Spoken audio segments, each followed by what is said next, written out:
Nahmaduhu wa nusalli wa nusallimu ala rasulihil karim wa ala alihi wa sahbihi ajma'in. Wala hawla wala quwata illa billahil aliyyil azim. Kula ningali jenengan iki kelingan satu hadis kula.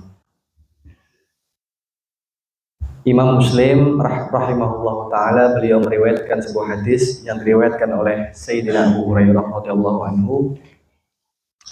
Suatu hari Nabi Shallallahu alaihi wasallam beliau menceritakan, ada seorang laki-laki suatu hari ingin pergi ke suatu kampung untuk menemui saudaranya. Allah Ta'ala utus seorang malaikat untuk membuntuti laki-laki tersebut. Diikutin itu laki-laki. Maka di tengah-tengah perjalanan, malaikat tadi bertanya, "Wahai Tuhan, kamu mau pergi kemana? Apa kamu lakukan di sana?" Kata malaikat tadi. Dan malaikat itu nanti akan kita pelajari, Pak, bisa berubah bentuk menjadi apapun. Itu malaikat, kita akan pelajari nanti masalah malaikat.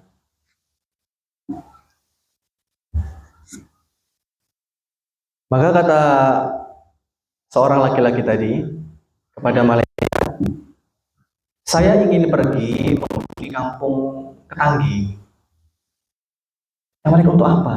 Kamu ada bisnis apa di sana? Ada kenikmatan apa yang kamu dapatkan di sana?" Maka laki-laki tadi mengatakan, "Saya nggak ada maksud apa-apa. Saya nggak ada bisnis apa-apa di sana. Saya nggak mendapat keuntungan apapun selain datangnya saya karena saya mencintai dia karena Allah."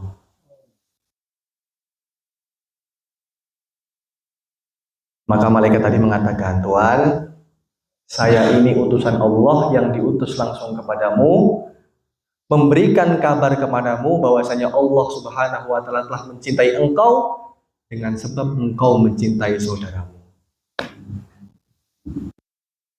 Imam Nawawi menuliskan hadis ini dalam kitab beliau dalam bab kemuliaan atau keutamaan mengunjungi saudara muslim karena Allah. Maka majelis kita malam majelis Allah. Kita menjadi orang-orang yang Allah cintai dengan berkahnya hadirnya kita ini murni karena alasan kita saling mencintai karena Allah. Maka insya Allah hari ini kita akan melanjutkan pembahasan kedua. Pertama, pembahasan kedua sekarang tentang rukun iman. Islam, apa yang bedakan Islam dengan iman? Napa beda nih? Napa niku Islam, napa niku iman? Ayo.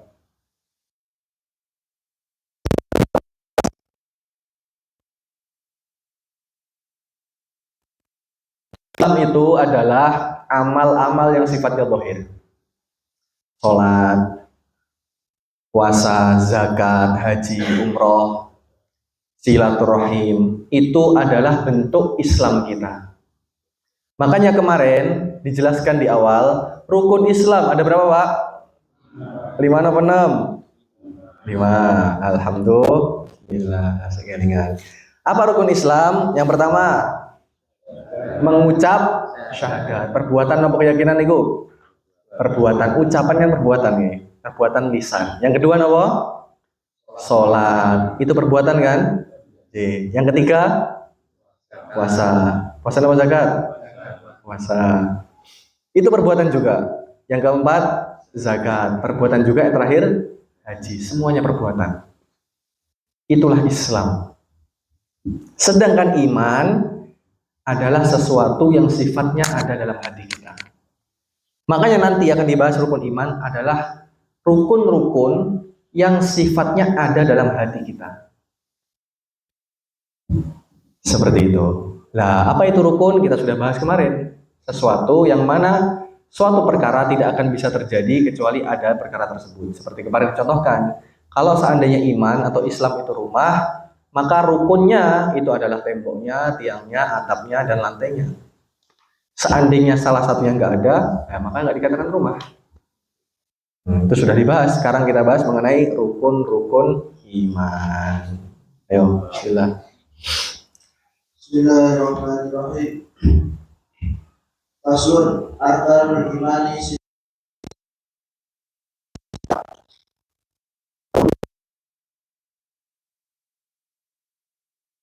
wa malaikatihi, para malaikat-malaikat, wa rusulihi, dan rasul-rasulullah, wal yaumil akhiri, dan hari akhir, wa bil qadari, dan pada takdir, khairihi yang baik, wa syarrihi, dan yang buruk, minallahi ta'ala, dari Allah ta'ala. Niku yang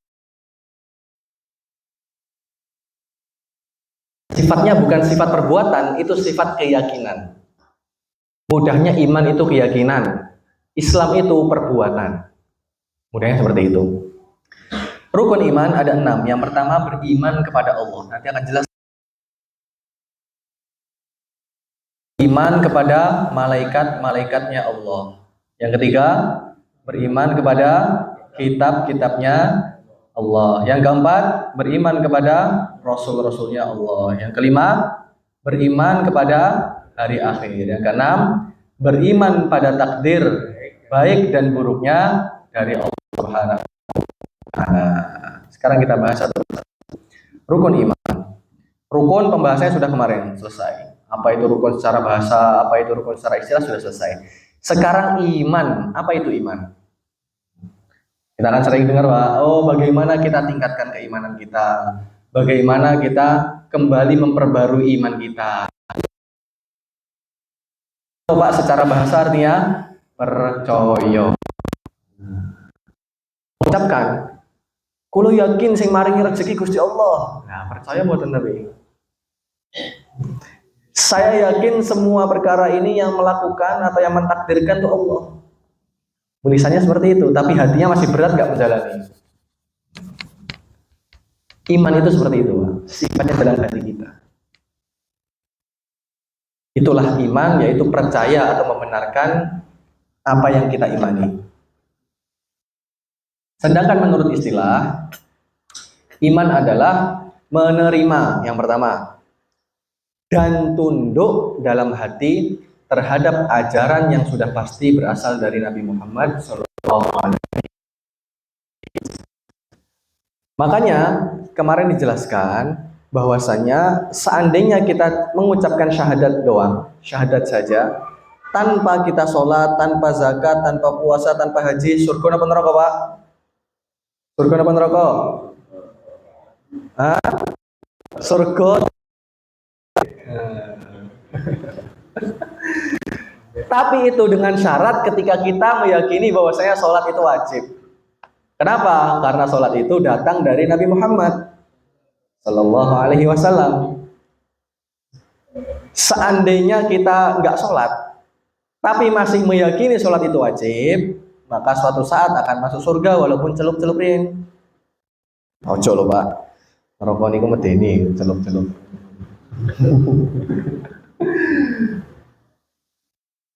Tapi terus itu Quran beribun wa im minkum illa waridha. Tidak ada seorang pun dari kata Allah, aku melewati niku teng sirot atau sing lewati kali niku. Lah sebagian jembatane ambrul, Pak. Kecemplung neraka. Sebagian boten krasa. Numpak napa Innovaripun Moses.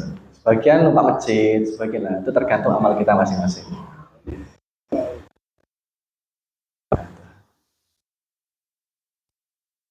Secara istilah itu menerima dan tunduk dalam hati terhadap ajaran yang sudah pasti berasal dari Nabi Muhammad SAW.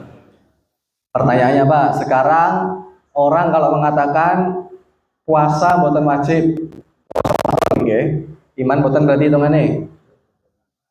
Iman boten iman. Kulo yakin Gusti Allah niku enten. Kulo percaya Allah itu ada dan saya meyakini Nabi Muhammad utusan Allah. Tapi saya nggak mau meyakini kalau puasa Ramadan itu wajib. Iman boten berarti? Hah? Boten dianggap sah. Kenapa? Karena dia mengingkari perkara yang dibawa oleh Nabi Muhammad SAW. Oke, paham ya? Sekarang rukun iman pertama adalah beriman kepada Allah. Apa itu maksudnya? Maksudnya ada percaya bahwa Allah itu benar-benar. Itu yang pertama. Kemudian yang kedua, kita juga harus mempercayai bahwa Allah itu satu. Tidak ada sekutu. Tidak ada sekutu dalam apa ya? Dalam zatnya. Maknanya yang menciptakan semesta, yang berhak disembah Allah. Sesuatu lain yang bisa menandingi Allah, cuma zatnya. Yang kedua, makanya orang-orang Nasrani dan orang-orang Yahudi zaman sekarang, walaupun mereka mengakui Allah itu Tuhan, tapi mereka mengakui ada Tuhan lain atau ada zat lain yang membantu Allah Subhanahu wa taala. Budaya seperti itu. Makanya walaupun iman pada Allah tapi tidak dikatakan beriman. Kenapa? Karena dia iman plus menyekutukan Allah, makanya imannya sekarang tidak dianggap. Paham ya? Yang kedua, meyakini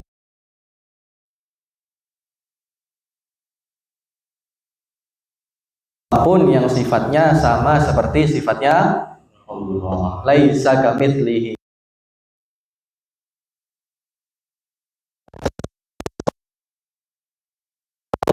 Dari sisi apapun.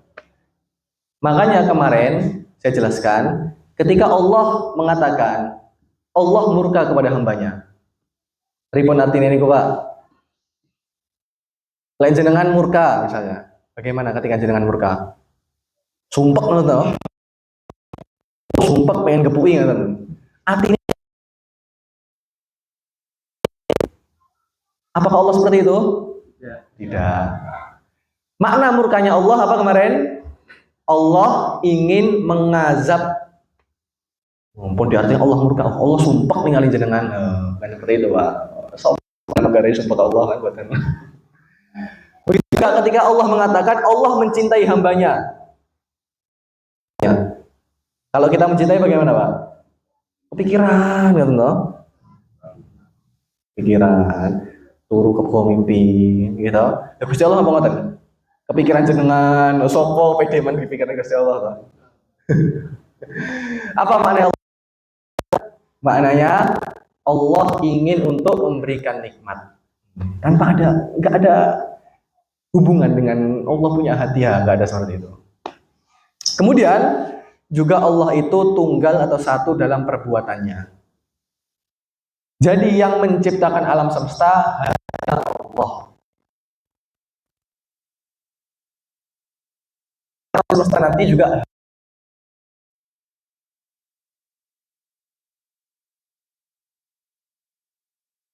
Wallahu khalaqakum wa ma ta'malun. Allah menciptakan kalian dan segala sesuatu yang kalian perbuat. Makanya ini dalam hal keimanan, Pak. Jangan lihat masalah sains, dalam hal keimanan.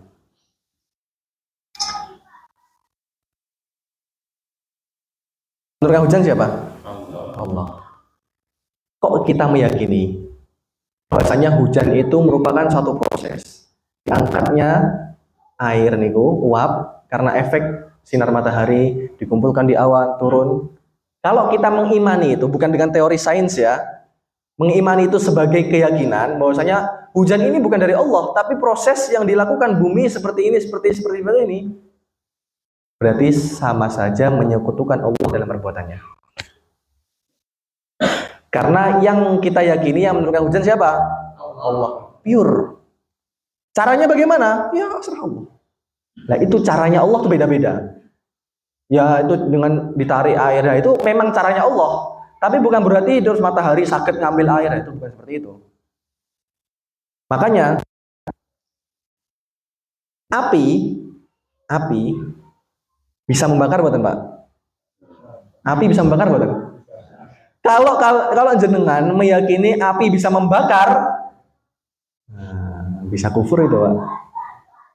Api tidak bisa membakar.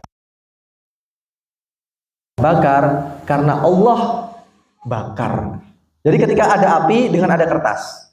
Jadi ada api terus ada kertas dengan bom.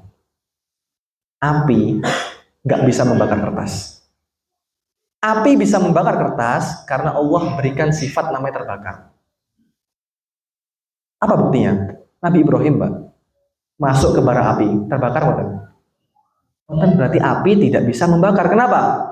Karena Allah tidak berikan sifat terbakar, atau Allah tidak ciptakan sesuatu yang namanya kobong datang Nabi Allah Ibrahim. Paham ya? Nah, keyakinan ini yang perlu kita tanamkan dalam hati kita. Api tidak membakar. Api membakar karena Allah ciptakan makhluk namanya terbakar. Itu harus ada dalam keyakinan. Iman kita seperti itu, Pak. Dalam iman kejang-kejang dengan itu, okay? Ini dalam hal keimanan. Dalam hal keimanan, kita berbicara iman dulu, jangan berbicara Islam. Islam pun yang kemarin ini, berbicara iman. Makanan bisa mengenyangkan badan? Boten. Kita harus yakin yang mengenyangkan bukan makanan, tapi sinten? Allah. Terus tangannya apa? Karena Allah perintahkan. Jadi makannya kita bukan karena kita ingin kenyang, tapi makannya kita karena menjalankan perintah Allah, pahala. Kemudian makna Allah itu tunggal juga hanya Allah yang berhak disembah.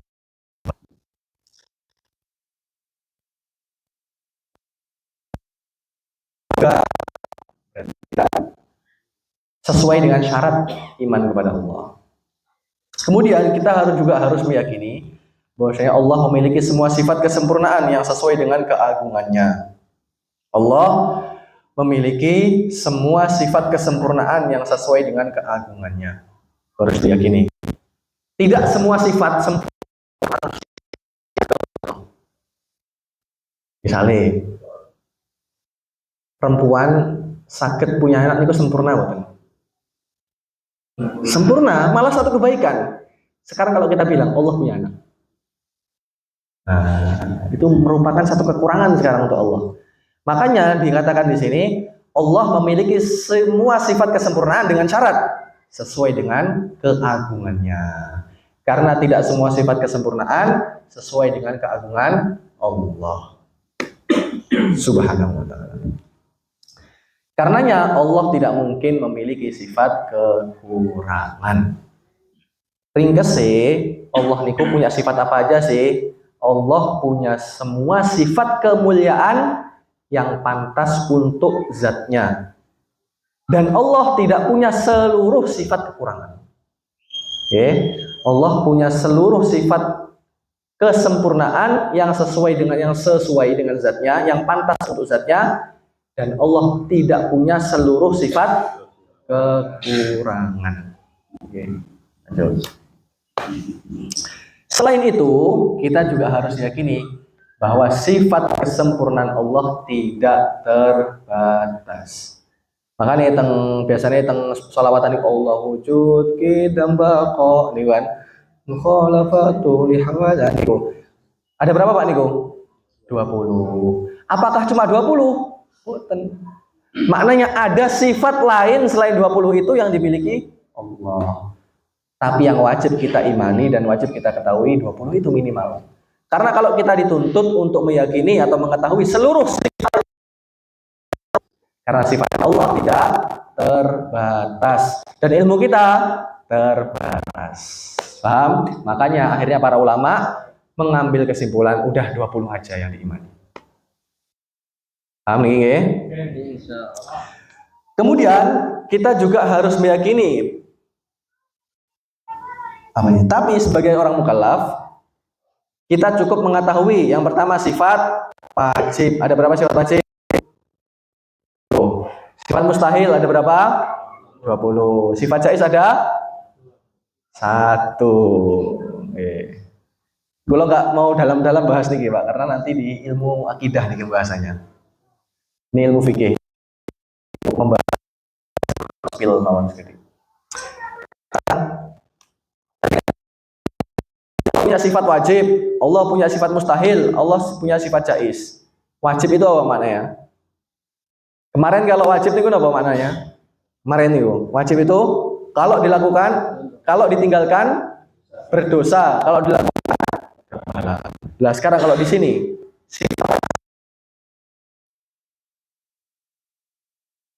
misalnya sinten kan, nggak ada Tuhan di atas Allah. Nah, wajib di sini apa artinya, Pak?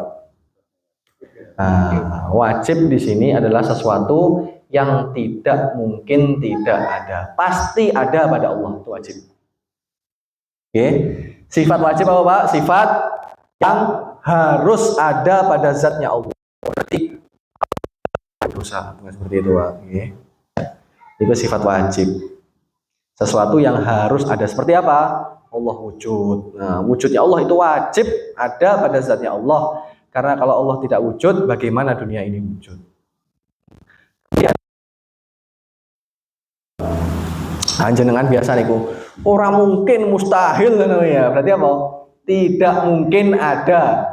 Waliane. Kalau wajib harus ada, kalau mustahil tidak mungkin ada. Jenengan wis ahli nih. Orang mungkin guys.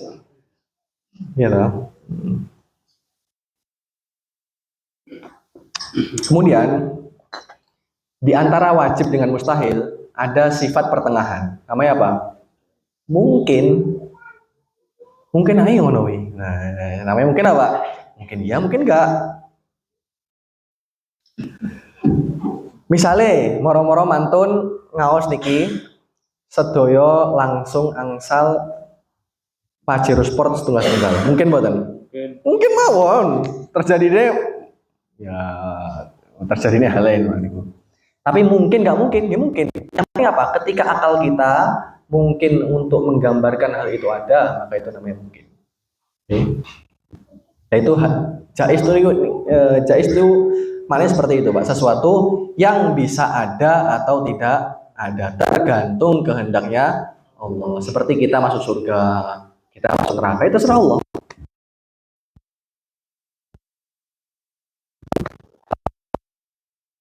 Serahnya Allah juga.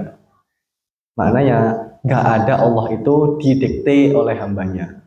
Semuanya itu murni keinginan Allah. Selesai. Sekarang bahasannya kedua, rukun iman. Ini jangan cuma dipahami, Pak, tapi diresapi, diyakini, sehingga perbuatan kita setiap hari itu merasa diawasi oleh Allah.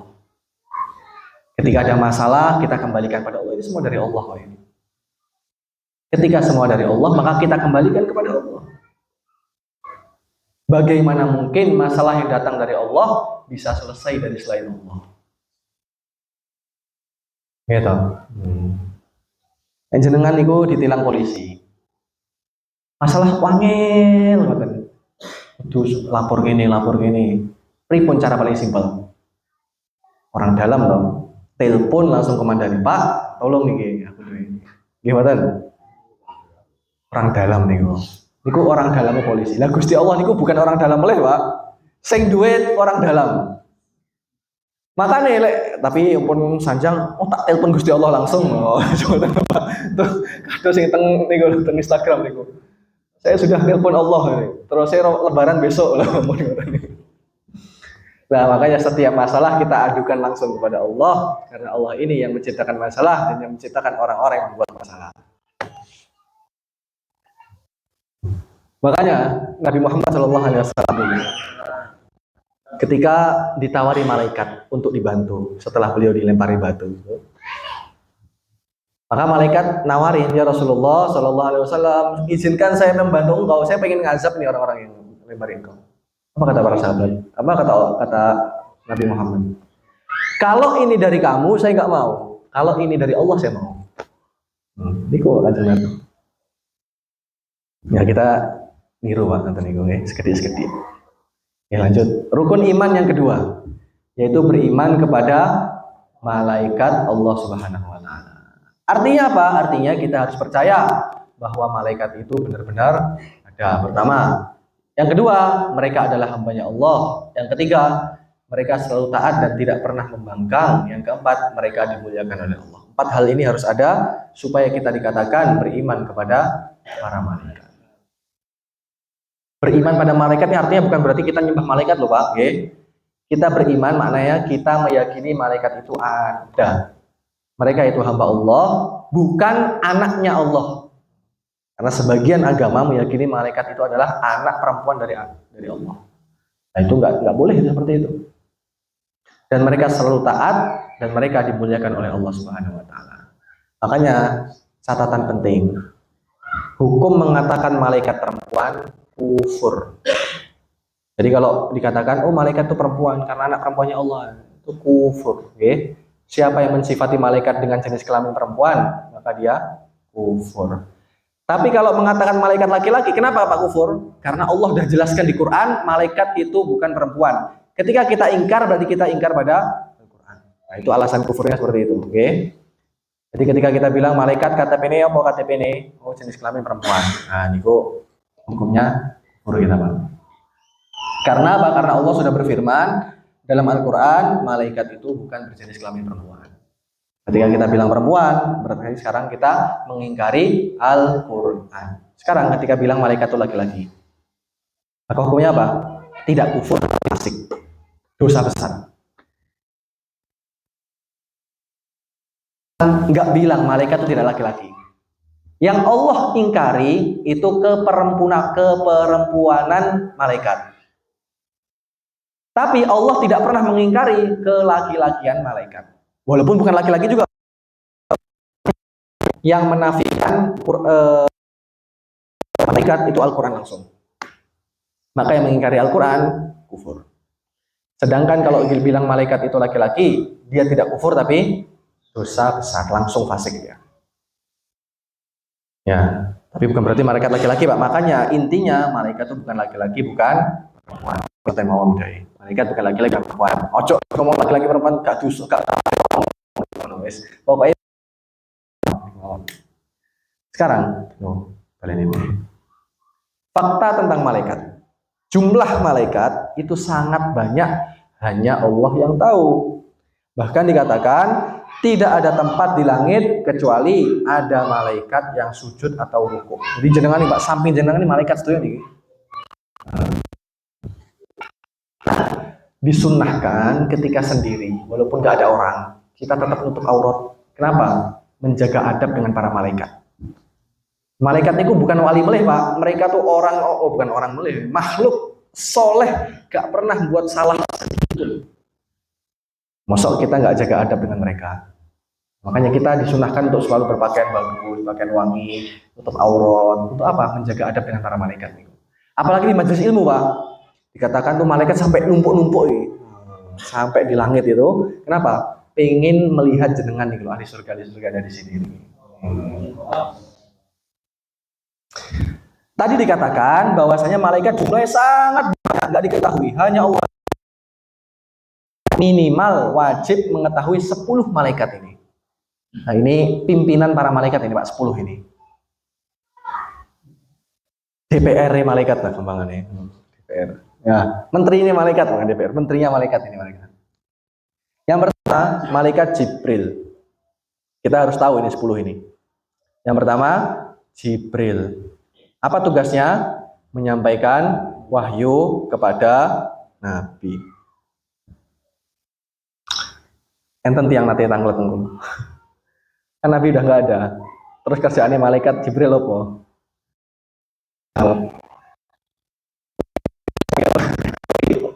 Lowongan kerjanya malaikat. Mikir siapa ngurusin pengangguran malaikat. Sing jelas gak nganggur ngoten lho. Terus tadi pikir nih kalau nganggur malaikat digoleki kerja. Nggih, niku Jibril. Kemudian tugasnya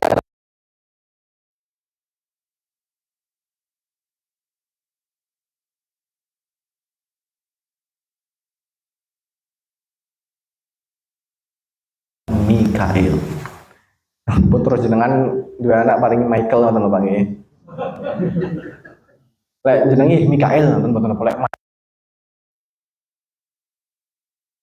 Iya Pak, nggih. Terus toh. Kemudian malaikat ketiga itu Israfil. Tugasnya apa? semenjak zaman dulu sampai sekarang, sampai dari hari kiamat ribuan tahun, mulutnya beliau itu sudah siap niup. Jadi karek nunggu subuh, ngono langsung. Ada malaikat Israel, sinten sing ngefan niki. Sing paling diidam-idamkan nih ya malaikat Israel nih. Loh Pak, kematian itu adalah hadiah terbesar orang beriman.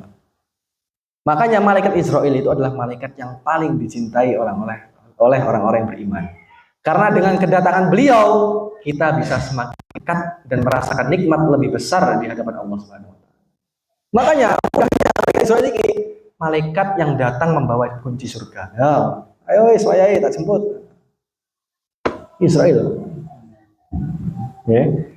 Lah lewat di Israel niku perlu dipertanyakan iki. Kayaknya meragukan diri sendiri iki. Ya.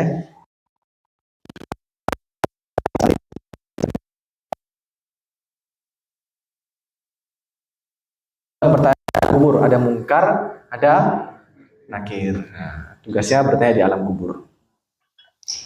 Kemudian ada malaikat raqib, ada atid. Tugasnya apa? Mencatat amal baik. Untuk raqib dan atid untuk juga mencatat amal buruk.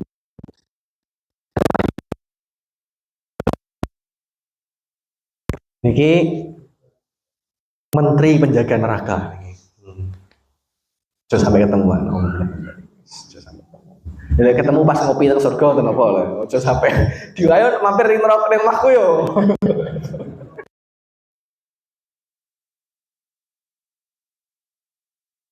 Anu fresh langsung dibakar di neraka. Ada malaikat Ridwan. Nah, kalau ini harus ketemu kita Pak semua. Yaitu tugasnya menjaga surga. Semoga kita ketemu beliau langsung.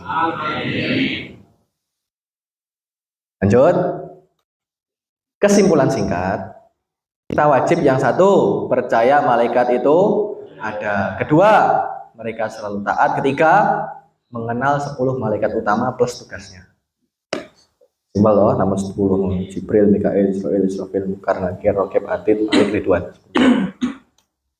Sekarang rukun iman ketiga adalah beriman kepada kitab-kitab Allah Subhanahu wa taala. Pengertian beriman kepada kitab-kitab Allah artinya percaya bahwa Allah menurunkan kitab-kitabnya kepada para nabi.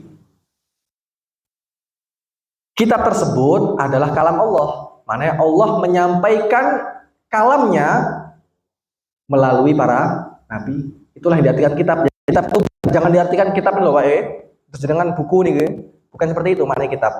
Kitab itu menyampaikan keinginan Allah atau sesuatu yang Allah kehendaki melalui perantara nabinya.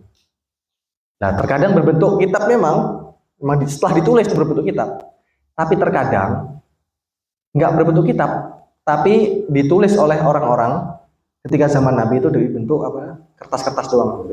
Jadi kitab itu bukan terus percetakan, bukan seperti itu Pak kitab itu. Kitab itu intinya apa yang Allah kehendaki untuk disampaikan kepada nabinya, wahyu. Nah, disebut itu kitab. Oke, bukan berarti harus cetakan. Bahkan Quran yang sekarang tuh Pak, mushaf itu zaman Nabi nggak ada. Mushaf itu baru ada ketika zaman Sayyidina Utsman radhiyallahu anhu, Abu Bakar, Umar, Utsman. Khalifah ketiga. Jauh Pak jaraknya dari Nabi. Ketika zaman Nabi malah nggak ada itu mushaf itu. Makanya kitab itu bukan berarti kitab Quran ya, bukan seperti itu. Oke. Terus kitab itu maknanya apa? Kitab itu maknanya adalah kandung.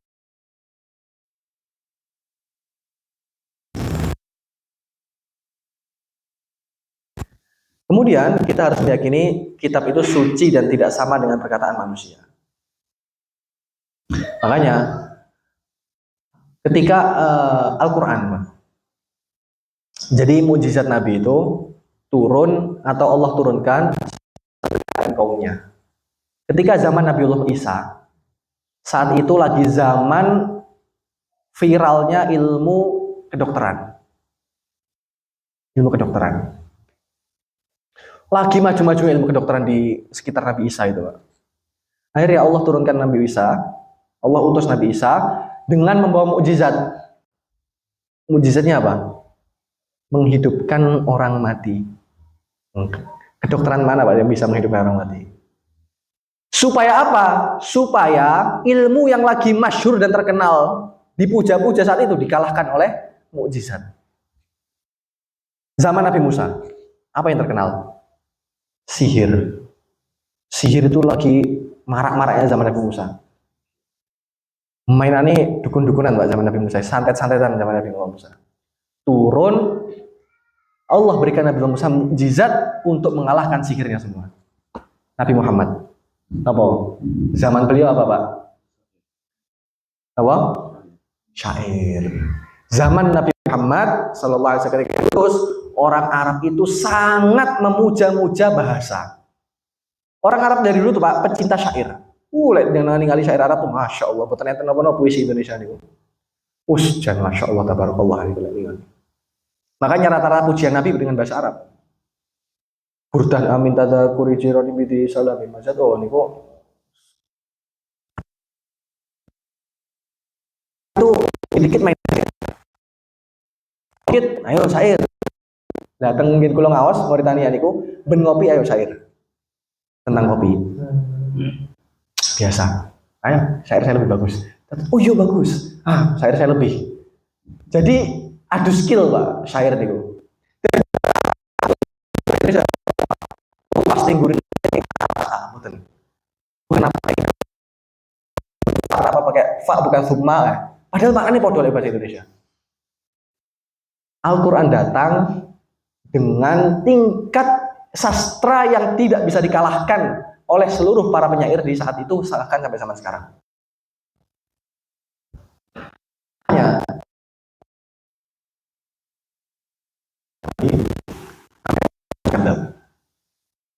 Buat nandingi Quran.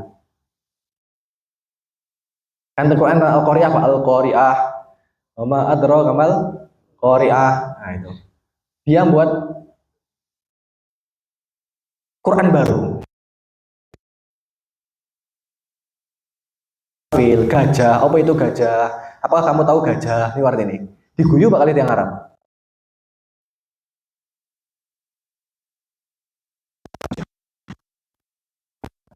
Wa ta'ala. Catatan penting, tidak boleh mengingkari satupun kitabnya Allah. Nah, kita mengakui Quran, ya Quran kitabnya Allah. Tapi saya nggak percaya kalau Injil itu kitabnya Allah. Iman buatan kita berarti hitungannya tidak beriman. Karena iman itu harus mengimani Quran dan semua kitab-kitab yang Allah turunkan. Nanti kita akan bahas kitab apa aja wajib kita imani. Jika mengingkari salah satunya bisa menyebabkan kufur. Semua kitab itu berasal dari Allah. Catatan penting, Muslim. Sekarang, kitab yang wajib diketahui itu ada 4. Kitab Allah buahnya Pak. Ada banyak, bukan buahnya, ada banyak. Tapi kita tahu semuanya. Yang wajib kita ketahui cuma 4. Yang pertama apa? Kitab Taurat diturunkan kepada Nabi Musa. Nah, ini kitabnya orang-orang Yahudi, Pak. Senengin apa? Taurat. Toret. Diturunkan kepada Nabi Musa, berisi hukum dan petunjuk bagi Bani Israel. Tapi yang bukan Taurat murni, campur aduk benar. Makanya tidak berpetunjuk sama sekali mereka. Yang kedua, kitab Zabur. Diturunkan kepada siapa? Nabi Daud, berisi doa, zikir dan pujian. Gak ada hukum Pak di situ. Pujian doang. Dan Nabi Daud ini Pak punya mukjizat apa? Suaranya indah sekali. Suaranya indah. Bahkan sampai indahnya diceritakan ketika beliau baca kitab Zabur, maka seluruh burung, hewan-hewan, bahkan aliran sungai berhenti hanya untuk mendengarkan bacaan Nabi Allah. Itu suaranya beliau.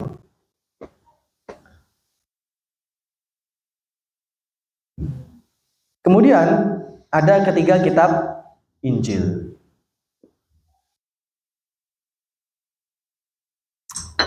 Kitab Injil itu kitabnya orang-orang Kristen, Pak, kitab Injil. Diturunkan kepada Nabi Isa, berisi ajaran dan kebaikan dan petunjuk. Yang terakhir Al-Quran. Nah, ini kitab kita diturunkan kepada Nabi Muhammad SAW. Kitab penyempurna dan berlaku untuk seluruh manusia. Lah Pak, bedanya Quran, istimewa Quran itu apa Pak? Kalau Taurat hanya untuk Bani Israel. Maknanya walaupun di alam semesta saat itu ada orang selain Bani Israel, Taurat itu hanya Allah turunkan untuk Bani Israel. Injil hanya Allah turunkan untuk umat Nabi Musa. Sedangkan Al-Quran Allah turunkan untuk seluruh manusia dari zaman Nabi sampai hari kiamat. Nggak ada habisnya. Kalau Taurat habis dengan datang kitab selanjutnya, Zabur habis, Injil habis, Quran nggak habis Pak, sampai zaman sekarang. Makanya Quran itu mukjizat sepanjang masa. Itu maknanya. Kesimpulan, wajib beriman kepada semua kitab. Allah wajib mengikuti 4 kitab secara perinci, tidak boleh mengingkari salah satunya. Tapi ada kitab selain 4 ini nggak Pak? Ada kitab selain 4 ini?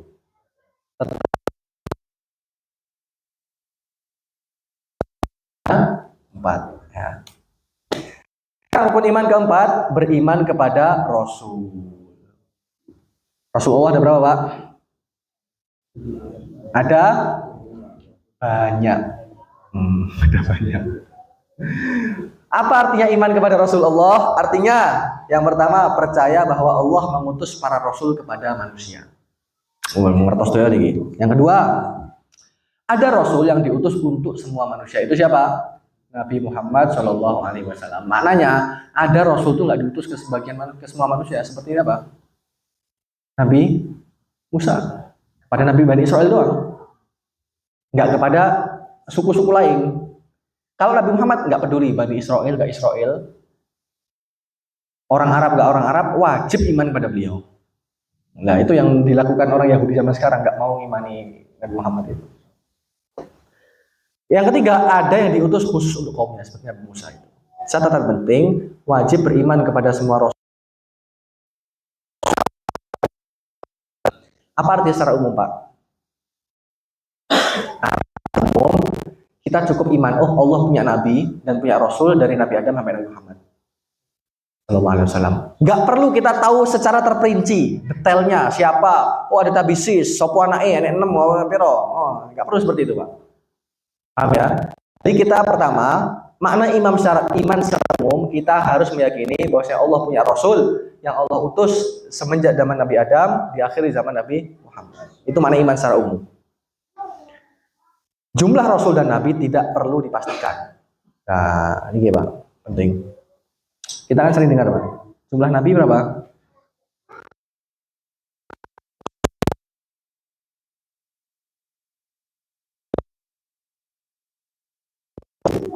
Apa resikonya? Allah jelaskan di Quran. Sebagian Rasul dan Nabi kami ceritakan kepada kalian dan sebagian tidak kami ceritakan.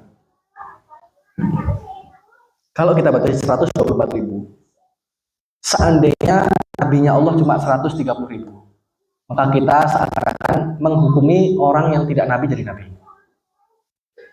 Gitu. Sekarang seandainya jumlah nabi 124.000, ternyata yang jadi nabi, yang Allah pilih jadi nabi 130.000. Berarti apa? Kita ingkari sebagian nabi. Paham? Rasul berapa jumlahnya? Oh 313. Gila bener. Nggak salah. Wong Allah bilang sebagian kami ceritakan, sebagian tidak kami ceritakan. Ketika dibilang 313, ternyata 310. Berarti kita nambahin wong telu, tapi kita pripun niku. Berarti nggak lihat dari nabi. Nah, bahaya nih imannya. Kalau ternyata nabinya Allah 315, kita ngingkari 2 orang nabi. Paham tau niki alasannya? Makanya biar aman, tidak perlu dipastikan. Berapa jumlah nabi? Yes. Piro? Wakeh, piro? Wakeh wes. Tidak.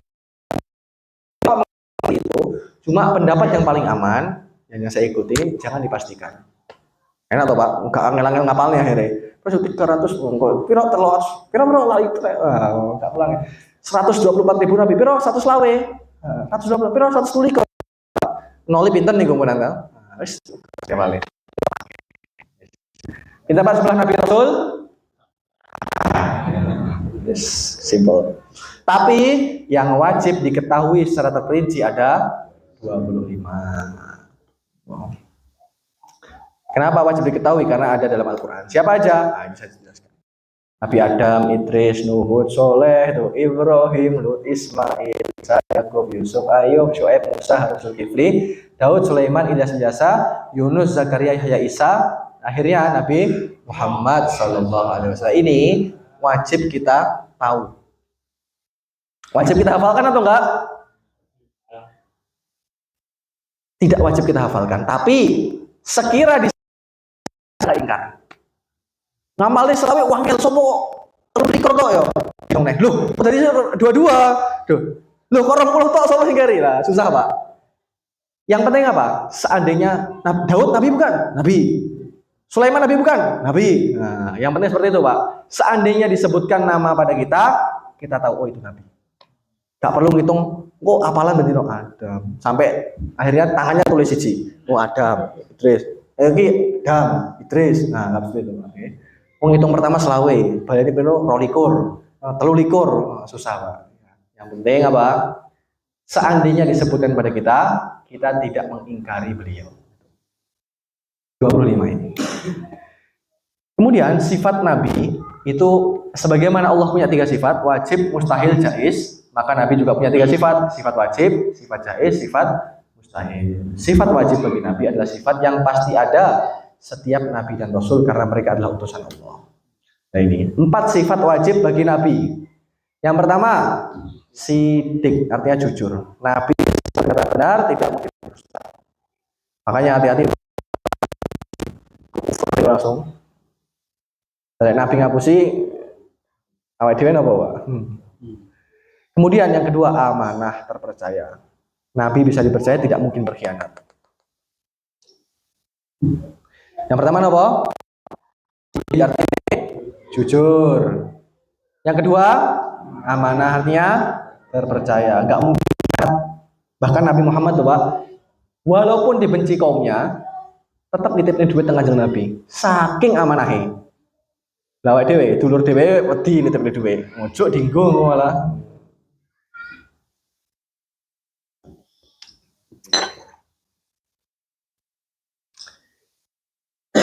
Amanah. Yang ketiga, tablik. Apa artinya tablik? Menyampaikan. Mana yang enggak ada hal yang Nabi sembunyikan lagi. Udah disampaikan semuanya dari Allah. Yang keempat apa? Fatonah, cerdas. Ini penting, Pak. Saya ingatkan, ada banyak sekali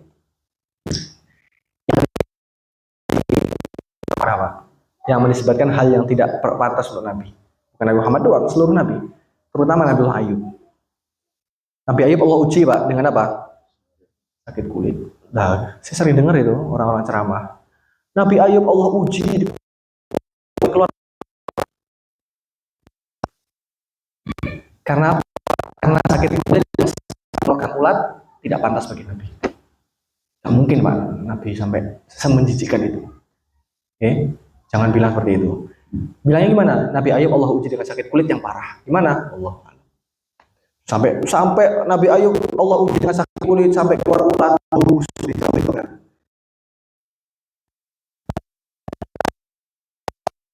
tidak pantas pada para nabi. Pertama. Kedua, Nabi Adam. Nabi Adam dalam Al-Quran dijelaskan bahwa Nabi Adam itu melakukan makan apa?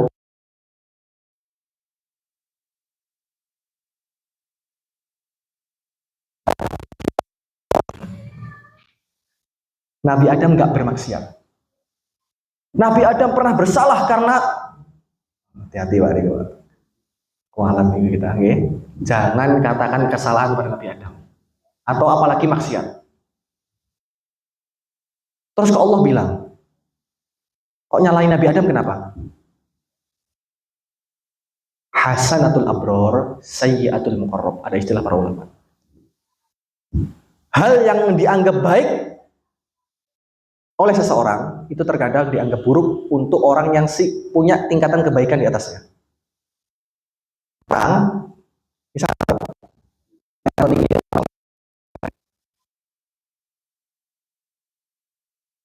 orang soleh tapi lebih atas lagi tingkatnya. soleh, zuhud, warok, wali. 4 sifat. Pak Yanto soleh. Yang lek soleh. Boten sholat ba'diyah, boten sholat qobliyah subuh biasa boten. Oh sunnah, gitu. Perkara sunnah ditinggalkan apa? Dosa boten? Enggak dosa. Tapi ketika itu ditinggalkan oleh orang seperti Pak Mahfud, yang soleh, zuhud, warok, wali, sekarang suatu yang tidak baik, dianggap kesalahan. Bukan kesalahan dianggap kesalahan biasa itu bukan, tapi kenapa? Melihat tingginya derajat beliau, akhirnya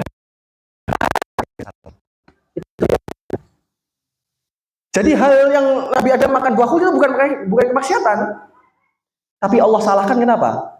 Karena saking tingginya derajat Nabi Adam sampai lupa pun Allah salahkan. Kalau kita Pak, poso, makan, lupa, dosa mboten? Tidak dosa, karena kita makhluk biasa, manusia biasa. Nabi Adam Pak, makan itu karena lupa. Tapi karena tingginya derajat beliau, bahkan lupa pun. Nah, dewe lupa ditegur ya Pak. Wis, gak enak kesempatan ke surga nih kamu. Makanya Allah bilang fanasiya Adam. Kemudian Nabi Adam lupa. Allah bilang lupa. Hati-hati nih kalau marah Nabi ini. Ojo sampai semangat. Nabi Adam maksiat. Kemudian dengan maksiatnya beliau karena hati-hati banget. Kemudian ada banyak lah. Harus kita jaga. Kemuliaan para Nabi itu harus kita jaga, Pak. Kesimpulan, keempat sifat ini wajib ada pada setiap Nabi. Menunjukkan bahwa Nabi adalah utusan yang sempurna dalam menyampaikan. Yang besar itu. Bilang, Nabi Musa premannya para Nabi. Ngomong Nabi Musa preman para Nabi bagaimana? Betul pantas nih, oke? Jangan seperti itu. Jadi kalau kita mau menyampaikan, sampaikan dengan bahasa yang sopan. Nabi Musa preman. Nyapa alasannya karena beliau pernah memukul orang sampai meninggal. Beliau itu preman. Nabi yo preman bagaimana? Apa? Ustaz kondang dikandani preman yang bukan pantas kok panjang Nabi Musa dikatakan preman. Rukun iman kelima, beriman kepada hari akhir. Nah, iki sing rotok susah kita amalkan. Rotok gak patah eling mati soalnya kita nih, Pak. Gitu. Hari kiamat itu pasti semua kejadian yang ada setelahnya. Apa aja yang ada setelahnya itu adalah hari kiamat, hari pembalasan, hari perhitungan, hari kebangkitan. Banyak nama yang menunjukkan bahwa hari itu tersebut sangat besar dan penting. Intinya, hari akhir itu dimulai dengan setelah kematian. Jadi mulai meninggal itu udah hari akhir. Dimulai meninggal sampai kiamat itu udah hari akhirat lah mudahnya, hari akhirat. Kenapa dikatakan hari akhir? Coba. Dikatakan hari akhir karena itu adalah hari terakhir di kehidupan dunia. Setelahnya tidak ada lagi malam. Hari akhirat tuh nggak ada malam, Pak. Di surga.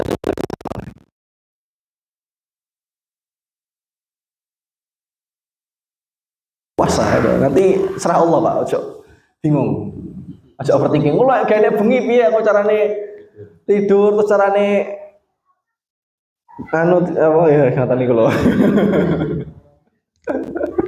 Paham.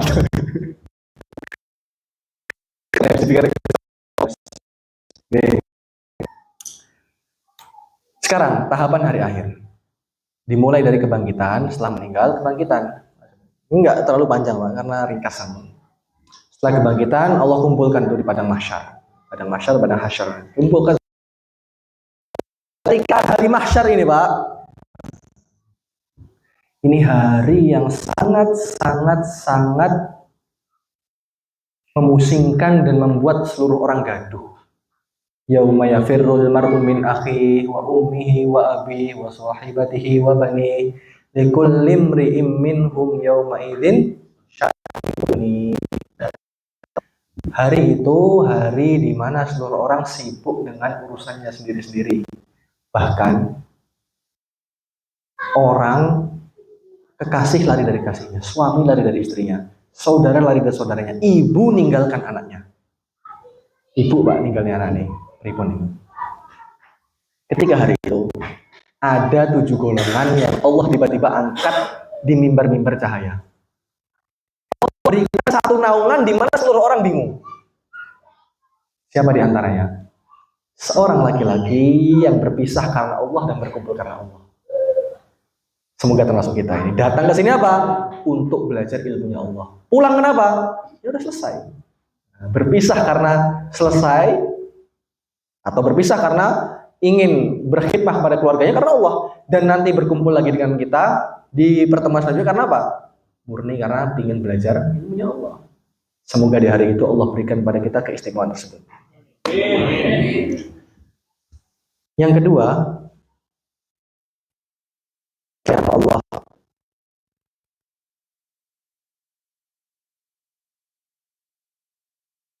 "Ma'idin ba'duhum li ba'din aduun illal muttaqin." Pada hari itu, Pak, seluruh orang yang embel-embel punya kepada orang lain itu musuhan semua. Semua orang, teman, sahabat, kekasih, suami, istri, saudara, musuhan semuanya. Kata Allah itu. Semua hubungan akan menjadi permusuhan saat itu. Yang didasarkan karena ketakwaan. Kan ya, hati-hati. Kita sekarang kan sering, Pak, mencari koneksi. Untuk apa? Untuk memudahkan jaringan kita kerja. Nah, Pak, kita udah buat koneksi belum untuk kerja kita di akhirat nanti? Udah mencari koneksi nggak di dunia ini supaya di akhirat mudah nanti urusannya? Ini dunia semangat, Pak. Oh, kita hadir di majelis ini kenapa? Oh, ini Pak Bupati. Biar kita ada koneksi ke beliau. Oh, ini ada ini. Nanti kita punya koneksi. Jadi kalau cari kerja langsung HRD-nya ada. Dunia itu semangat, Pak. Grupnya wakil toh. Grup ini. Ini grup akhirat. Koneksi orang-orang yang berpotensi untuk menyelamatkan kita di akhirat. Nah, itu perlu kita cari, Pak. Ya, semoga nih yang ada di sini masing-masing ini menjadi koneksi satu sama lain untuk membantu teman lainnya menuju surga. Amin. Jangan pakai nek pun mlebu surga pundi Gus yo dereng ngenteng. Pundi rehan kok keri, Pak ini neraka jenengan anu nggih pendet nggih. Nah, jadi pinten tiyang niki goleki sedaya kula nggih, cari saya semua. Kula rada keri niki kula. Jenengan saleh-saleh sedaya kula nem dosane kathah. Ilmune kathah tapi gak diamali, Pak. Jadi mlebu surga niku query, jenengan kan masyaallah. Ilmune segede tapi diamalkan plus ibadah. Masyaallah. Pada pasar boleh. Nah, untuk rokok nggih. Kalau nggih. Kalau gandoli sarung-sarung jenengan niku lho. Sarungnya sing apik ya, Pak Ratno. Ya ojo sing elek, mangko suwek sarunge, Pak. Biasa, Pak. Kemudian tahapan saja adalah berdiri di hadapan Allah Subhanahu wa taala. Ini manusia menunggu putusan Allah. Selama ini. Tapi ya saya lewatin aja, enggak ini. Ringkas ya. Kemudian yang keempat, ditampakkan amalan. Nah, ini ketika amal kita baik, maka ditunjukkan dengan tangan kanan, ketika tidak baik maka dengan tangan kiri. Kesimpulan, hari akhir itu pasti terjadi, wajib percaya setiap manusia akan mempertanggungjawabkan amalannya. Yang terakhir. Yang terakhir. Semangat. Semangat. Niki Pak, sing termasuk paling susah untuk diimani, iman teng takdir, boten Rasulullah. Piye ya kok? Piye Pak? Pengertiannya, qada itu apa? Qada itu adalah ketentuan Allah sejak dulu sesuai kehendaknya. Ketentuan Allah sejak dulu sesuai kehendaknya. Sedangkan qadar kejadian nyata dari ketentuannya itu sesuai waktu yang Allah tentukan. Sederhananya Allah menetapkan dahulu dengan qada. Setelah itu Allah wujudkan dengan sifat qadar. Paham nih? Qada itu apa? Keinginan Allah, ketetapan Allah. Setelah Allah menginginkan, Allah mewujudkan dengan sifat qadar. Qada itu keinginan, qadar itu apa ya? Memperlakukan apa bahasa tulisannya? Oke, paham nih bedanya qada dan qadar? Sekarang inti keimanan qada dan qadar. Semua yang terjadi, Pak, niki semua yang terjadi sudah ditetapkan oleh Allah sejak dulu. Jenengan moro-moro nauzubillah panene mboten patek kathah. Iku pun ditulis sebelum jenengan lahir. Jenengan tangisi mboten berubah.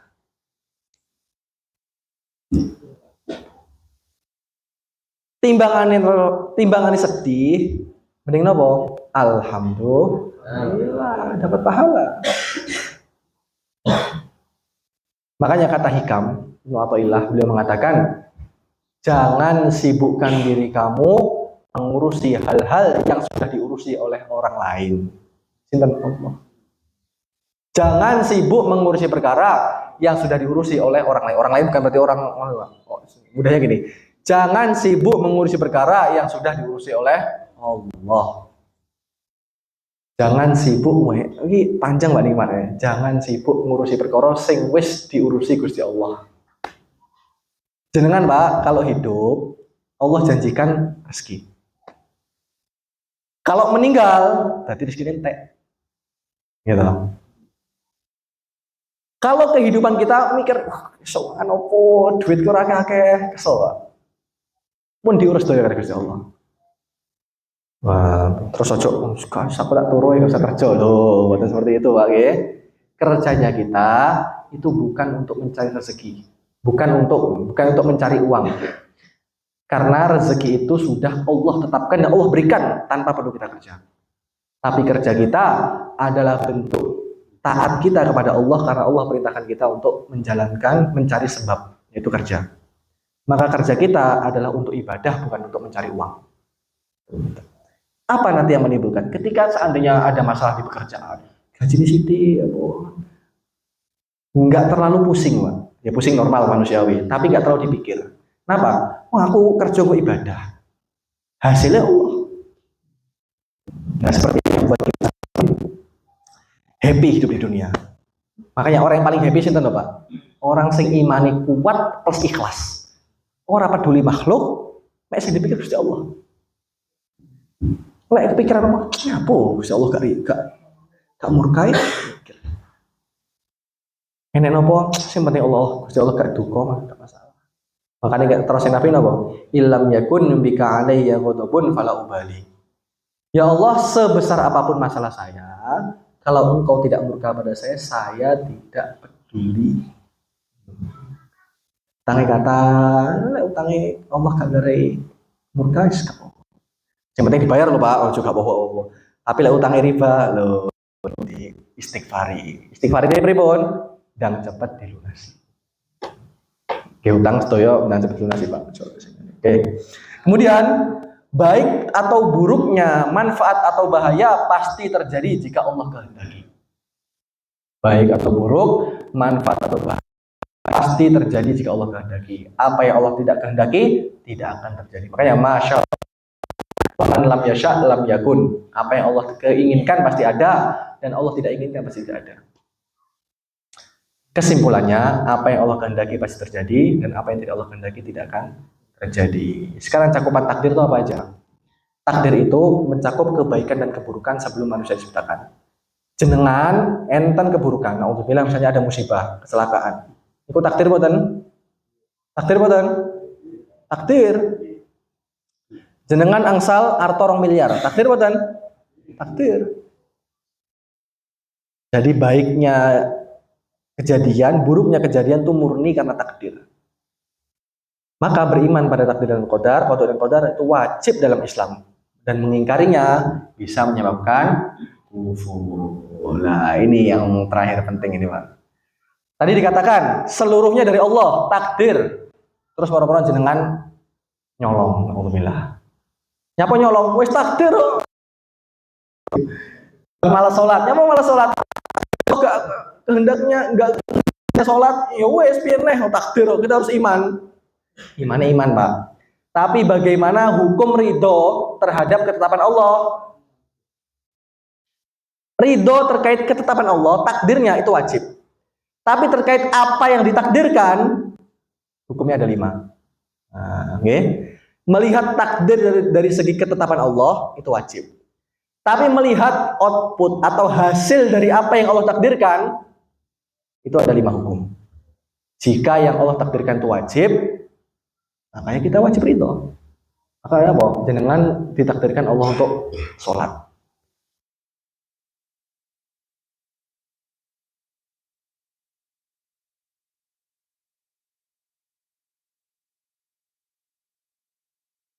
Mengerjakan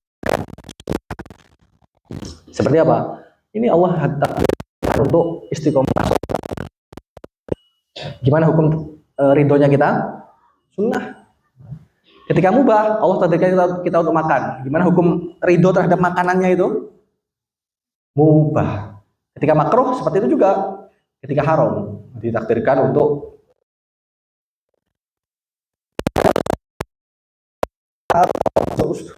gak apa gak sholat. Alhamdulillah gak sholat. Takdir ridho terhadap seperti itu, Pak.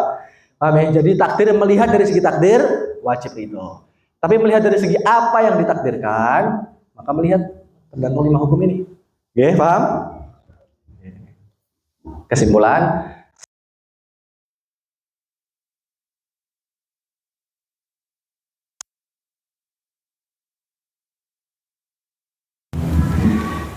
jadi masalah yang kita bahas sekarang ini semuanya terkait dengan keimanan kita.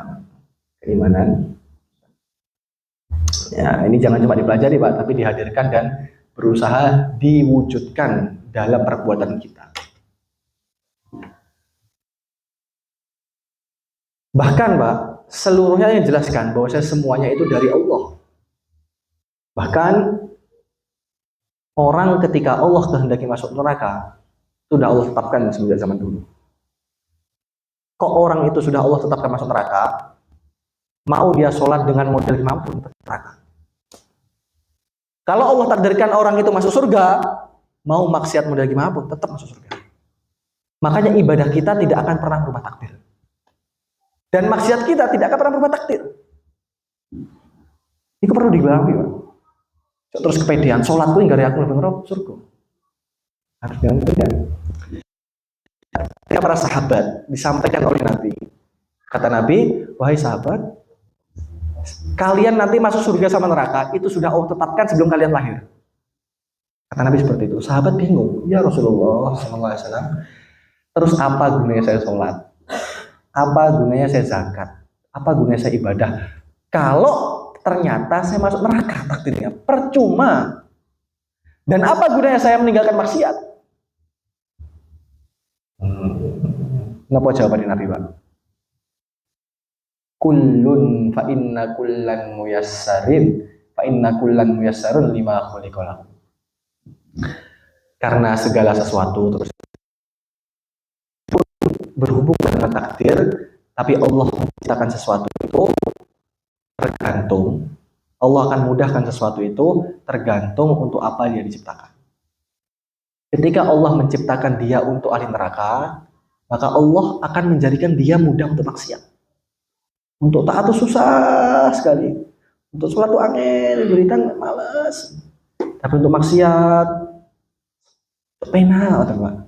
Nyekel HP ini aku semangat. Nyekel Quran 2 menit ngantuk. Kalau Allah sudah takdirkan orang itu mau masuk surga, maka ibadahnya gampang rasanya. Arab mengawi, Arab pindah ke kota lain, loh kumpulan ini ningali HP, teng TikTok, FYP ini pengajian terus. Nah, niki kulun ya. Ini apa? Berarti Allah mudahkan dia untuk menjadi ahli surga. Nah, tapi kalau orang-orang lagi HP, TikTok ada sini mau joget-joget. Ning kene gibah. Sumpah sithik. Pindah ning kamu kono. Loh, gibah ning kancane. Nah, perlu nangis nih Pak, ya Allah, jangan sampai saya ini engkau takdirkan untuk masuk neraka. Nah, itu kata Nabi, jawabannya gitu. Walaupun semua sudah ditetapkan, tapi Allah menciptakan sesuatu untuk sesuai dengan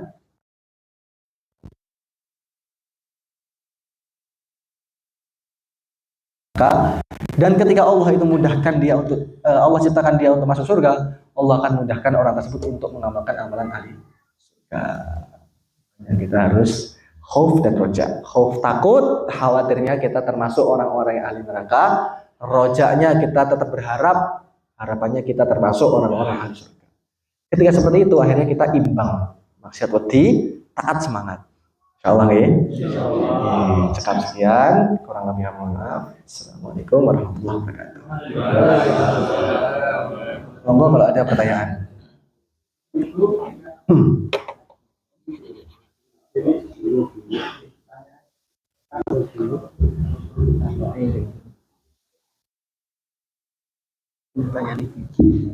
Pertanyaan ibu, kalau kita amplop nih. Allah, hukum Islam. Afwan Gus, izin bertanya. Batas yang jelas antara taklif dan tahmil serta contoh kita ingat boten Pak masalah niki. Ada taklif, ada tahmil. Taklif niku napa kemarin? Taklif itu kewajiban Allah kepada hambanya. Sholat, zakat, puasa itu beban taklif. Tahmil itu apa? Tahmil itu ujian. Kalau taklif, Allah tidak mungkin membebankan kepada hambanya kewajiban yang dia tidak mampu. Makanya ayatnya gimana? La yukallifullahu nafsan illa usaha. Nah, orang banyak salah ngerti kan kemarin kan saya jelaskan. Allah tidak mungkin menguji kita dengan ujian yang kita tidak mampu untuk melewatinya. Bukan seperti itu maknanya, Pak. Karena Allah terkadang memberikan pada kita satu musibah yang kita nggak mampu. Buktinya nopo? Katanya depresi. Banyak yang meninggal. Berarti dia nggak mampu. Terus maknanya ayat itu apa maknanya?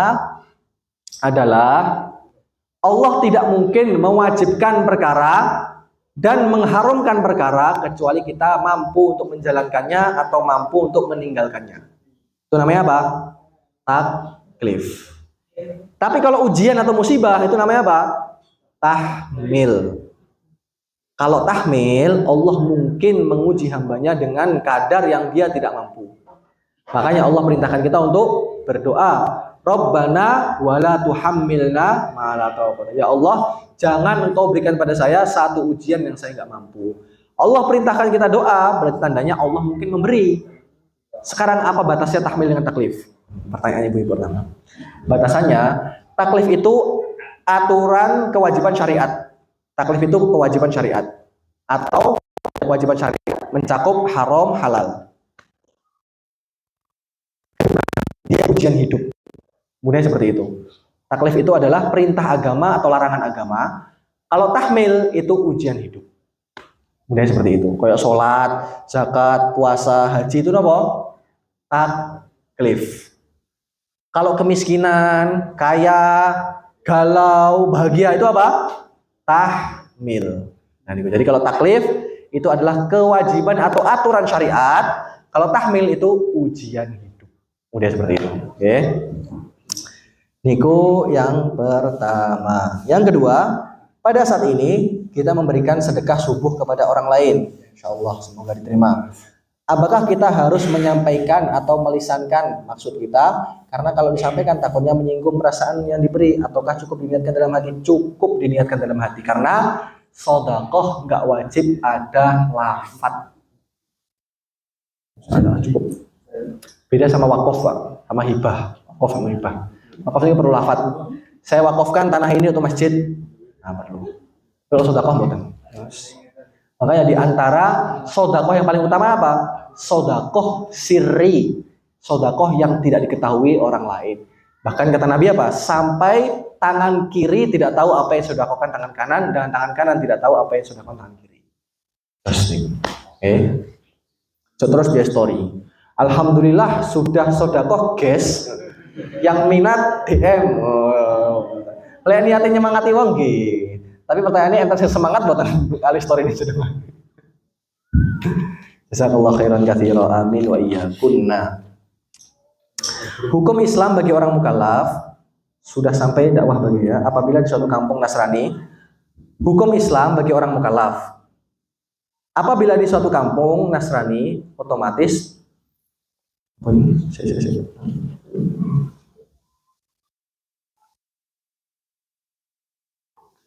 Nah, apabila di suatu kampung Nasrani, otomatis turun-temurun anak-anak di sana juga menganut agama Nasrani.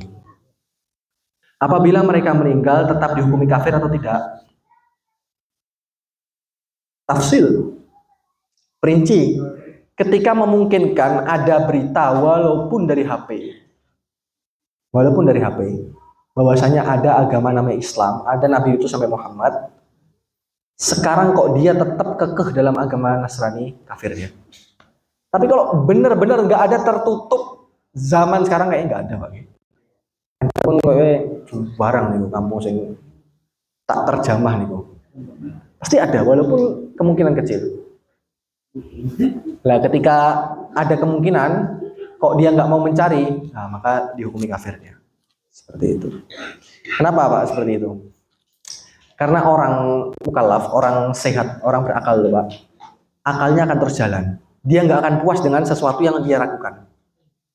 Walaupun seandainya tidak ada dakwah Islam, otak dia akan terus berpikir, masa alam semesta ini ada tanpa pencipta? Masa ini. Itulah yang mendorong adanya iman. Nah, nggak mungkin tiba-tiba. Nah, itulah yang diwajibkan bagi orang yang pertama baru lahir, berpikir tentang siapa yang menciptakan alam. Seperti itu. Oke. Monggo, ada pertanyaan lain?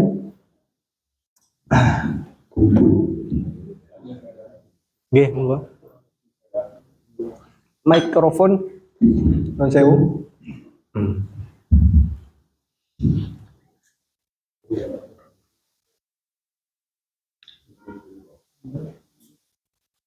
Bismillah. Bismillahirrahmanirrahim. Assalamualaikum warahmatullahi wabarakatuh. Waalaikumsalam. Alhamdulillah. Tadi disampaikan nasihatnya Allah tadi. Itu pertanyaannya pertama, nasihatnya dari Allah. Seandainya kita meyakinkan dari hasil saya, manusia, kita meyakini terjadinya alam, kita tahu ada terjadinya alam semesta itu bagaimana. Terjadinya manusia pertama itu hasil revolusi dari David ya.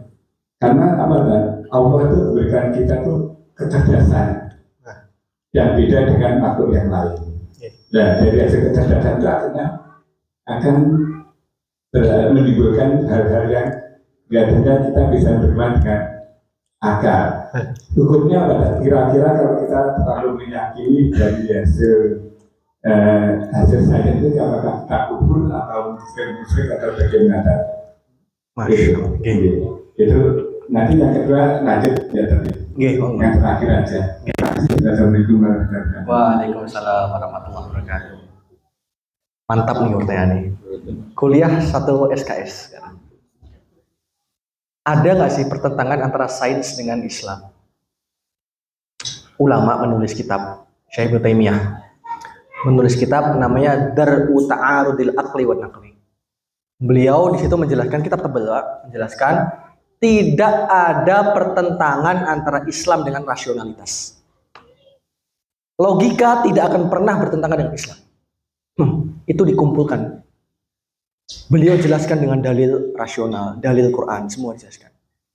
Yang punya satu konklusi, yang punya satu kesimpulan, di mana antara logika dengan Islam tidak pernah bertentangan.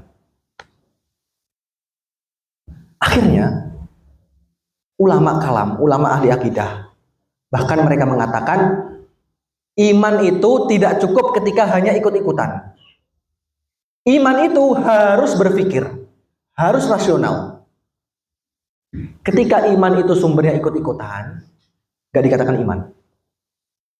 Dia harus berpegang kepada dalil-dalil, bukti-bukti, argumen-argumen yang sifatnya rasionalitas. Makanya bukti wujudnya Allah bukan Quran. Karena kebenaran Al-Quran butuh pada wujudnya Allah. Seandainya wujudnya Allah menjadi kebenaran Al-Quran butuh pada wujudnya Allah. Kita tahu Quran itu benar, perlu meyakini kalau Allah itu ada. Maka kalau kita berargumen wujudnya Allah dengan Al-Quran, tak mungkin. Karena kita harus yakini Allah ada dulu baru meyakini Al-Quran. Makanya argumentasi yang mewajibkan Allah itu ada, bukan argumen Al-Quran, tapi argumen rasional. Makanya di Al-Quran banyak sekali ayat menjelaskan afala tatafakkarun. Opo kowe gak mikir?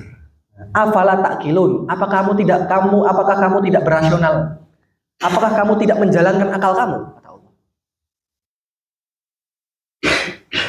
Makanya para ulama menjelaskan, ilmu itu tidak ada yang haram. Semua ilmu itu wajib, bahkan fardu kifayah atau fardu ain. Semua ilmu. Kenapa? Kata Imam Ghazali, semua ilmu apapun, matematika, sains, teknologi, ekonomi, ketika dipelajari dengan benar akan mengantarkan kepada pengetahuan kepada Allah. Kok salah? Berarti di tengah-tengah kita ada premis atau ada mukaddimah atau ada dasar argumen yang tidak sesuai. Mudahnya ada logical fallacy. Ketika kita berargumen, maka ketika kita tahu itu, maka kita harus berasional dalam iman, harus berpegang kepada akal dalam iman ini. Gak cukup ikut-ikutan, dipakai. Ketika iman kita harus pakai. Kenapa Allah seperti itu? Kenapa Allah ada? Apa dalilnya? Dan Allah sudah menetapkan bahwasannya orang manusia pertama Nabi Adam. Kok ada sains kemudian mengatakan pertama itu dengan teori revolusi. Pertama diungkapkan Charles Darwin. Buku apa? Di antara monumennya di mana? Tang Trinil itu. Itu apakah salah? Dari segi metodologi menetapkan Allah pakai sains nggak salah, Pak? Nggak salah. Nggak salah. Tapi kalau sampai hasil sains bertentangan dengan Al-Quran, kita kaji ulang. Gak mungkin Al-Quran bertentangan dengan sains. Pasti premisnya atau mukaddimahnya atau dasar argumennya ada yang salah. Pasti. Pasti seperti itu. Karena kalau seandainya benar, gak mungkin bertentangan dengan Al-Quran. Sampai ditulis kitab tebal namanya Dar'u Ta'arudil Aqli wan Naqli. Menentang orang yang mengatakan ada perbedaan atau ada perselisihan antara logika dengan Al-Quran. Gak ada selamanya. Itu sudah ditulis ulama Syekh Ibnu Taimiyah tahun 700 Hijriah. Sekarang berapa? 1400. Pun ditulis 700 tahun yang lalu. Ini pembahasan sudah selesai. Jadi pakai sains gimana mengetahui Allah? Bagus. Bahkan saya dukung. Kok ada hasil yang dipertanyakan? Kok ini? Terus belajar, jangan berhenti. Dikaji ulang, pasti ada kesalahan di teori berpikir kita. Karena Allah sendiri menekankan, mikiro. Di Al-Quran berapa kali? Afala ta'qilun, afala tafakkarun. Ketika Allah itu mengajak orang kafir, apa di akhir ayatnya? Apa kamu gak mikir? Ketika Allah menyiksa orang fasik, apa kamu gak punya otak? Begitu kan sama Allah. Ibaratnya Al-Quran itu, saya bukan ngomong kasar nih, karena Al-Quran bilang seperti itu. Orang ada otak. Kata Allah seperti itu, Pak. Kasar Allah bilangnya. Ikiro. Makanya dalil wujudnya Allah di Quran apa? Afala yang duruna ilal ibili kaifa khuliqat. Apa kamu nggak lihat gimana diciptakannya unta? Bagaimana diangkatnya langit? Bagaimana terbentuknya gunung? Berarti apa? Allah memerintahkan kita untuk bersains untuk mengenal Allah. Bukan cuma sains, Pak. Bahkan psikologi itu bisa membuat kita mengenal Allah. Man arafa nafsahu arafa rabbahu. Siapa yang mengenal sifat dirinya sendiri, tabiat dirinya sendiri, dia akan semakin mengenal Allah. Makanya dibuat namanya kuliah psikologi Islam. Kenapa? Karena dengan mengetahui tabiat manusia bisa lebih mengenal Allah SWT. Oke. Terus ada lagi? Enggak. Ada lagi?